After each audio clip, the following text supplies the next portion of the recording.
Il était une fois au château de Fournel 2 enfants, Louis et Héloïse, qui étaient frères et sœurs. Ils étaient chanceux et emplis de sagesse.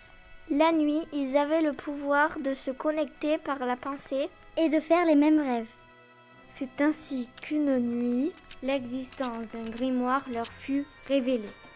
Au moment même où ils rêvaient au grimoire, un bruit les réveilla. Un bruit comme quelque chose qui se casse. Alors, ils allumèrent la lumière. Ils firent en face d'eux dans leur chambre le vase de fleurs cassé par terre et à sa place, le grimoire de leurs rêves. C'est quand même bizarre. Je ne comprends pas ce qui s'est passé. On dirait le grimoire de notre rêve. Mais c'est exactement le grimoire de notre rêve. Incrédules et méfiants, les enfants attrapent le bâton pour toucher le grimoire. Dès que le bâton toucha la couverture du livre, le grimoire s'ouvrit et leur parla.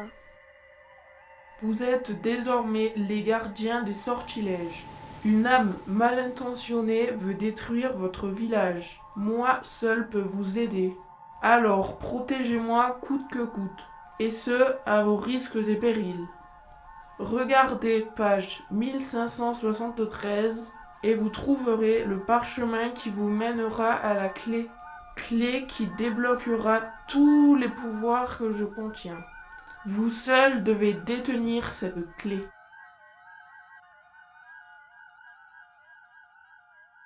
Louis et Héloïse sortirent après avoir mémorisé le plan du parchemin. Ils prirent la direction du village, puis s'arrêtèrent à la Bédole. Arrivés au bloc immergé, ils tressèrent une sorte de longue corde avec des tiges de sol. Ils étaient tellement très occupés à tresser la corde qu'ils n'avaient pas aperçu cette silhouette sombre qui les observait. C'était Sermor le Maléfique. Il voulait se venger des villageois qui l'avaient expulsé à cause de ses pouvoirs malfaisants. C'était lui, l'âme mal intentionnée dont parlait le grimoire. Sermor avait suivi les enfants. Il attendait qu'ils repêchent la clé pour s'en saisir, car Sermor n'avait aucun pouvoir dans l'eau. La rivière était grosse et plonger était risqué. Héloïse avait noué la corde autour de sa taille et lui la retenait solidement. Elle entra dans le courant et plongea sous le rocher. Héloïse, sous l'eau, se cramponnait à une racine d'une main et de l'autre fouillait le sol sous le rocher. Oh, l'eau était froide.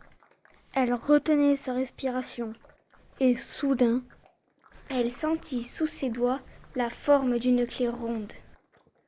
Elle ressortit de l'eau, aidée par Louis qui tenait bon. Mais à peine fut-elle sortie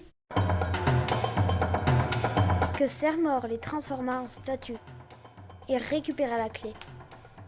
Louis et Héloïse ne pouvaient plus bouger. Même leurs yeux ne bougeaient plus. Sermor continuait son chemin. Chaque villageois rencontré était transformé en pierre. Lorsque tous les villageois seront pétrifiés, je serai le grand chef.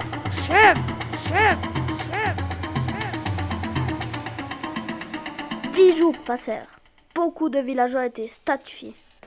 Louis et Héloïse restaient figés sur le bord de la Bédole. Mais Sermor continuait ses actions malfaisantes. Le village était ruiné.